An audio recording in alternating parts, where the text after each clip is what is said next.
जास्तीत जास्त चर्चा असलेला विषय आहे तो म्हणजे डायबिटीस. की डायबिटीज बद्दलच्या न्यूज आणि डायबिटीज बद्दलची माहिती लोक जास्त प्रमाणामध्ये वाचतात आणि पाहतात.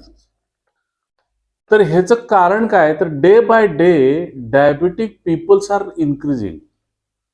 तुम्ही आता जर बघितलं तर ह्या याच्यामध्ये डायबिटिक पेशंट हे भरपूर प्रमाणात वाढलेले. आता डायबिटीस हा आजार आहे का, तर डायबिटीस हा आजार नाही ऍक्च्युली, पण ही डिसऑर्डर आहे. म्हणजे एक प्रकारचं शरीरामध्ये अनियमितता तयार झालेली आहे. ह्या संदर्भातला आता दुसरा एक विषय असा येतो की हा बरा होतो का किंवा डायबिटीस रिव्हर्स होतो का.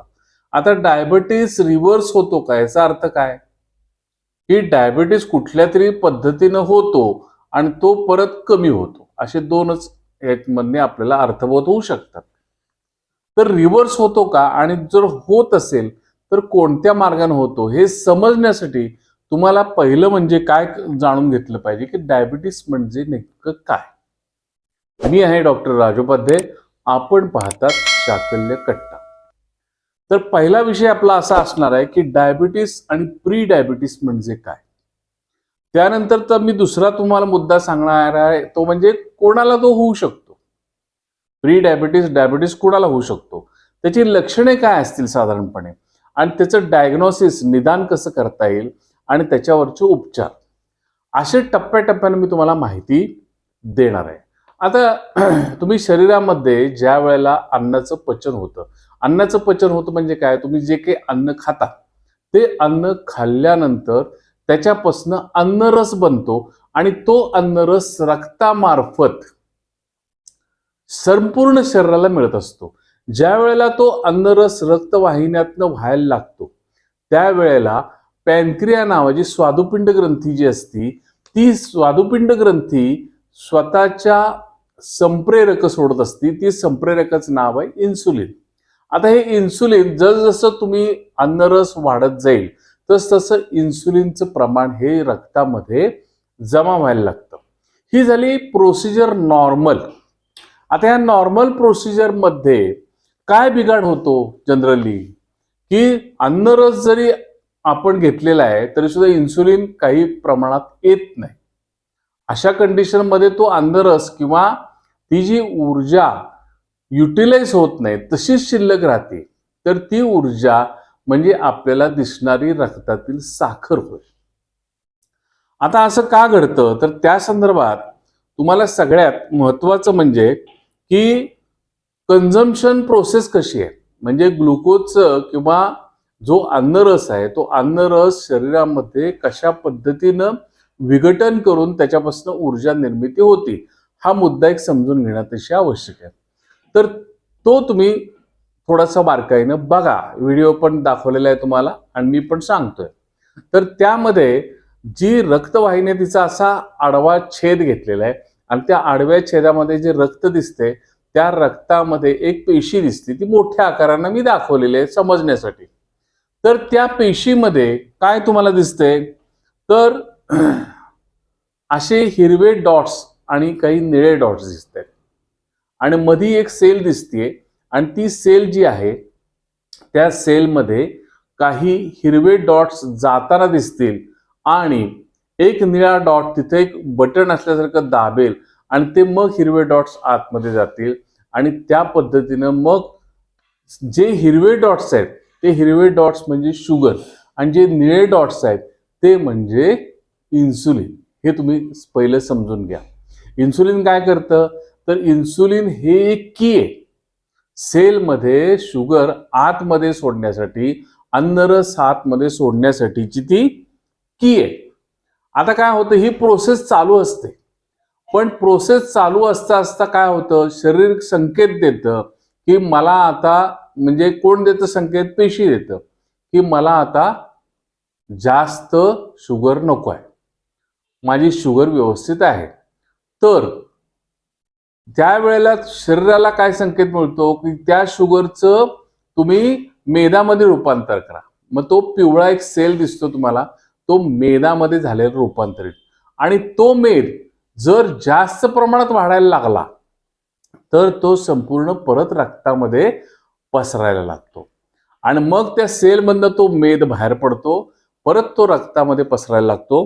तो ज्या वेळेला रक्तामध्ये पसरायला लागतो त्यानंतर तो कुठे जातो, तो परत लिव्हरमध्ये जातो. लिव्हरमध्ये त्याचं डिसइंटिग्रेशन होतं, म्हणजे त्या मेदाचं विघटन होतं आणि ते विघटन करून परत त्याची शुगरमध्ये फॉर्म होतं.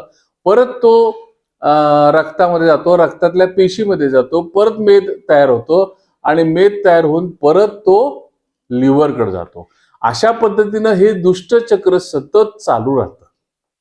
आणि हे जे दुष्टचक्र चालू जे राहते, हे जे चालू होणे आणि सतत चालू असणे, ह्यामध्ये एक स्टेज अशी येते की तुमची शरीरामध्ये मेदाचं सुद्धा फॉर्मेशन अधिक प्रमाणात व्हायला लागतं. म्हणजेच काय, तुमची ओबेसिटी वाढायला लागते. आणि मग ते इन्सुलिन जे येत असतं, अन्नरस आहे इन्सुलिन, तुम्ही अन्न तर खात असता, तुम्हाला गरज तर नसती पण अन्न खात असता, पण अन्न पोटात आले की इन्सुलिन बाहेर येणार. पण इन्सुलिन रिसेप्टर जे आहेत ते काम करत नाहीत. तो सेल ऍक्सेप्ट करत नाही शुगरला.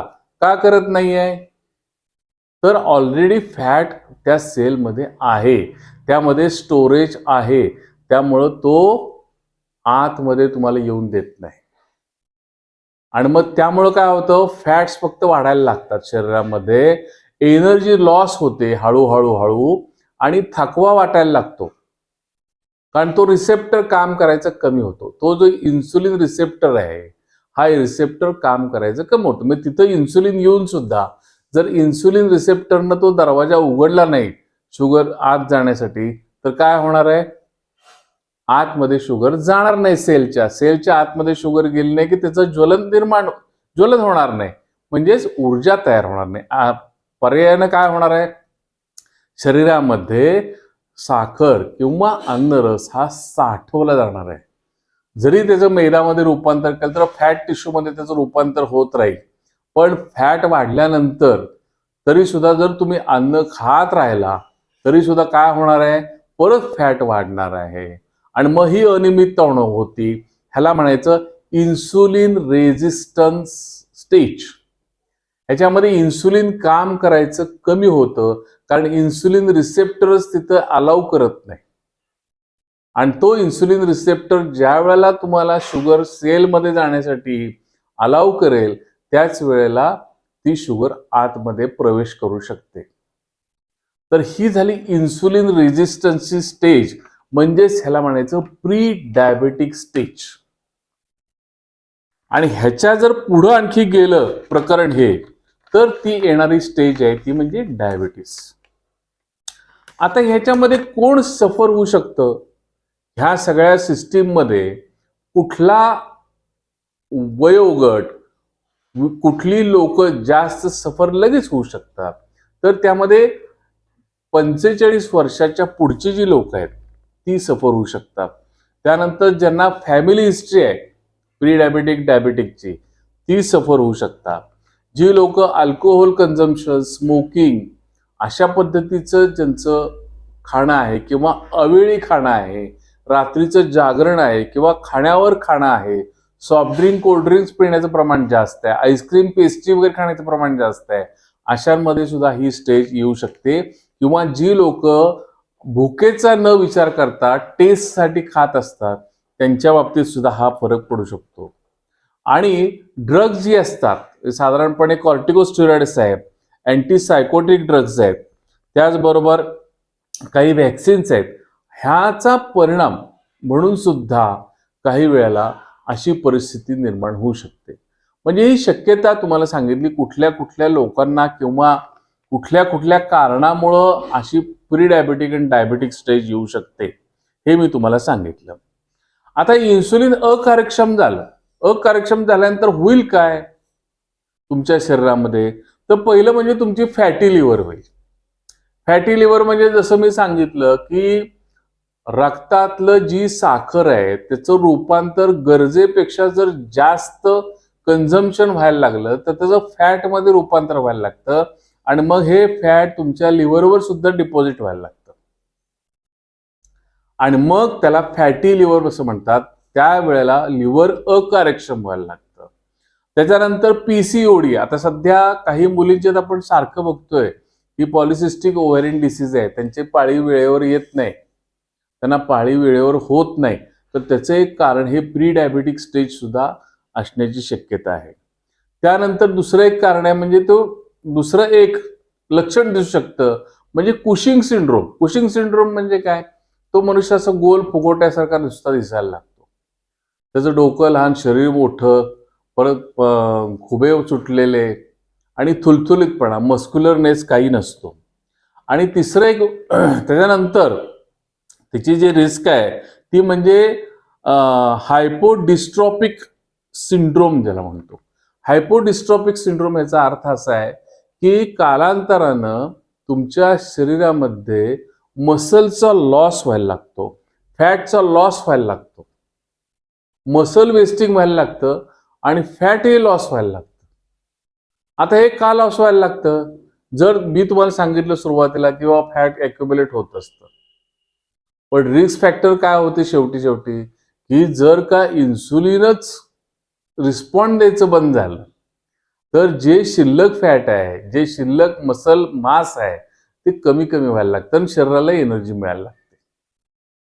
मग ते वेट, काही रुग्ण असे सापडतात की ज्यांचं अचानक वजन कमी झालेलं आहे आणि वजन कमी झाल्यानंतर त्यांची रक्ताची तपासणी केली तर त्याच्यामध्ये शुगर आढळली.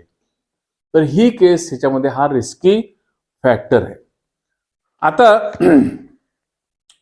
ही लक्षणं जी आहेत हे सगळ्या पद्धतीची ही कुणाला दिसू शकतात? तर साधारणपणे क्रायटेरिया आखलेला आहे की ज्यांच्या कमरेचा घेर, ज्या पुरुषांच्या कमरेचा घेर 40 इंचापेक्षा जास्त आहे किंवा ज्या स्त्रियांचा कमरेचा घेर हा 35 इंचापेक्षा जास्त आहे, त्यांच्यामध्ये हे लक्षण किंवा ही लक्षणं दिसू शकतात किंवा त्यांना हे आजार प्री डायबेटिक होऊ शकतं. परत त्या स्टेजमध्ये इन्सुलिन रेझिस्टन्स किंवा प्री डायबेटिक किंवा डायबेटिक ह्याच्यामध्ये त्वचा काळी पडणे, काखेमध्ये भाग आणखी काळा होणे, डोळ्याच्या खाली काळपटपणा जास्त येणे, अशा पद्धतीचं सुद्धा दिसू शकतं. त्यानंतर ब्लड प्रेशर जे तुमचं आहे ते 130/80 च्या पुढं जायला लागतं. 130/80 च्या आतमध्ये येतच नाही. त्यानंतर फास्टिंग ग्लुकोज जी तुमची आहे ती फास्टिंग ग्लुकोज 100च्या पुढे राहते आणि पोस्ट प्रेंडियल ग्लुकोज आहे म्हणजे जेवणानंतरची ती 140च्या पुढे राहते. आणि HbA1c जी आहे, HbA1c 5.7 to 6.4 पर्यंत तुमची HbA1c ह्या रेंजमध्ये आपल्याला मिळायला लागते. हे सगळे प्री डायबेटिक स्टेज मधली सिम्पटम्स आहेत, हे दिसणारी लक्षणं आहेत ही त्या ह्याच्यामध्ये. आणि त्यानंतर फास्टिंग ट्रायग्लिसराइड सुद्धा वाढायला लागतं. जे मेद आहे, आता ट्रायग्लिसराइड्स हे फ्री लिपिड्स आहेत शरीरातले, हे सुद्धा 150च्या वर जायला लागतात. तर ही प्री डायबेटिक म्हणजे तुम्हाला ते सूचना करते की तुम्हाला डायबिटीस होण्याची शक्यता आहे. ही स्टेज ह्याला म्हणायचं प्री डायबेटिक स्टेज. आणि HDL कोलेस्ट्रॉल म्हणजे गुड कोलेस्ट्रॉल जे असतं ते पुरुषांमध्ये 40 पेक्षा कमी सापडतं आणि स्त्रियांमध्ये 50 पेक्षा कमी सापडतं. जर का स्त्रियांमध्ये 50 पेक्षा कमी आलं या पुरुषांमध्ये 40 पेक्षा कमी आलं तर काय होणार आहे? हे एक लक्षण प्री डायबिटीसचं तुम्हाला असू शकतं.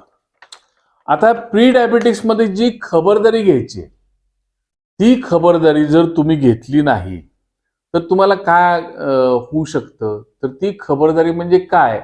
तर तुम्ही चांगल्या पद्धतीचा एक्सरसाइज केला पाहिजे. दुसरी गोष्ट, तुमची फूड हॅबिट जी आहे साधारणपणे तुम्ही हेल्दी फूड खाल्लं पाहिजे. म्हणजे स्प्राउट्स, व्हेजिटेबल्स, शक्यतो प्रिपेअर्ड फूड, इन्स्टंट फूड किंवा विकत आणलेलं फूड किंवा हॉटेलिंग किंवा इतर काही सवय, ड्रिंक्स वगैरे हे सगळ्या तुम्ही टाळल्या पाहिजेत. आणि अलर्ट राहून तुमच्या वजनावर तुमचा कंट्रोल पाहिजे. म्हणजे जास्तीत जास्त चांगले प्रोटीन्स तुम्ही खाल्ले पाहिजे. म्हणजे डाळी खावा किंवा उसळी खावा, त्याच्यामध्ये प्रोटीन्स चांगल्या पद्धतीने मिळू शकतात. पालेभाज्या खावा, फळं खावा. असं जर तुम्ही लाईफस्टाईल मेंटेन केली आणि कटाक्षानं थोडंसं भुकेपेक्षा कमी खाल्लं आणि 2 वेळचं खाल्लं समजा, तर 2 वेळचं खाल्ल्यानंतर तुम्हाला जास्त वेळा पोटामध्ये अन्न जाणार नाही व जास्त चयापचय क्रियेवर ताण येणार नाही. पर्यायानं तुमचं वजन नियंत्रित राहील अथवा कमी होईल. तर हे तुम्हाला करणं अतिशय आवश्यक आहे. आता ह्या सगळं तुम्ही केलं समजा, केल्यानंतर सुद्धा तुम्हाला शुगर तुम्हाला किंवा काही जणांना जमलंच नाही करायला, काही जणांनी तिकडं दुर्लक्ष केलं, तर त्यामध्ये काय होणार आहे, फास्टिंग शुगर जी तुमची आहे ती 100च्या पुढे राहून 170च्या पुढे जाते.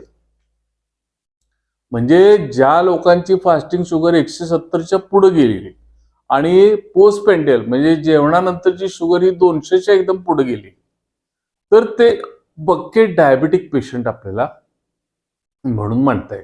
आणि ज्यांची HbA1c 7च्या पुढे गेलेली आहे, तर these peoples are most likely to be a diabetic patient. त्यामुळे 7च्या पुढे शक्यतो 7 ते मॅक्झिमम 7.25 ह्याच्या पुढं तुमची HbA1c जाता कामा नये. तरी गेली तर तुम्ही प्री डायबेटिक आहातच. आत्ता 7 किंवा 7.25ला प्री डायबेटिक आहातच. 6.4 पर्यंतच HbA1c पाहिजे. 6.4च्या पुढे गेली की तुम्ही डायबेटिक गणला जाऊ शकता.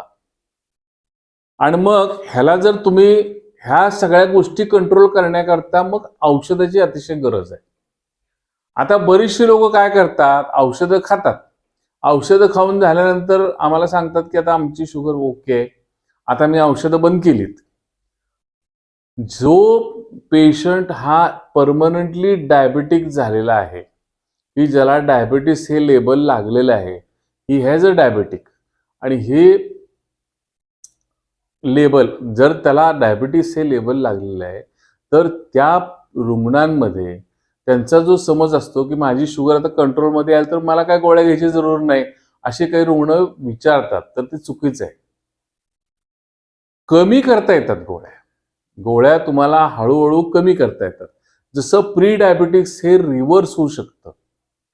पण एकदा का तुम्हाला डायबिटिक हे लेबल लागलं की तुम्हाला काही ना काहीतरी औषधं डायबिटीसवरची ही चालूच ठेवायला लागतात. संपूर्णतः तुम्ही औषधमुक्त होऊ शकत नाही, कारण तुम्ही डायबिटिक झालेले आहात. आणि जर का हा डायबिटिक असण्याचा कालावधी 1 वर्षाच्या वर राहिला, तर मात्र तुम्हाला त्याची डायबिटिक पेशंट म्हणून लेबल लागते. आणि तुम्हाला काही ना काहीतरी, जरी तुम्ही इतर खबरदाऱ्या जरी घेतल्या, तर काही ना काहीतरी मेडिसिन घेण्याची आवश्यकता असते. बरीच लोक माझं म्हणतात की माझा डायबिटीस आता बरा झाला, आता मला काही होत नाही. असं शक्यतो होत नाही. काही लोकांमध्ये जर का हार्मोनल चेंजेस वगैरे व्यवस्थित झालेले असले, त्याची सायकोलॉजी व्यवस्थित सेट झालेली असली, तर तसं होण्याची शक्यता आहे. पण अशी लोकांची संख्या खूप कमी आहे. त्यामुळं तसं भ्रमात तुम्ही राहू नका. थोडीफार औषधं कमी होतील, किंवा ज्यांना इन्सुलिन चालू आहे, ज्यांना समजा आणखी काही गोष्टी गोळ्या चालू आहेत 3-4 प्रकारच्या, त्यांची एखाद दुसरी गोळी तुमची होईल. पण जे तुम्हाला पथ्यपाणी, जो डाएट, जो एक्सरसाइज फॉलो करायचा आहे, तो मात्र तुम्हाला रेग्युलर करणं अतिशय आवश्यक आहे. With that only it is possible.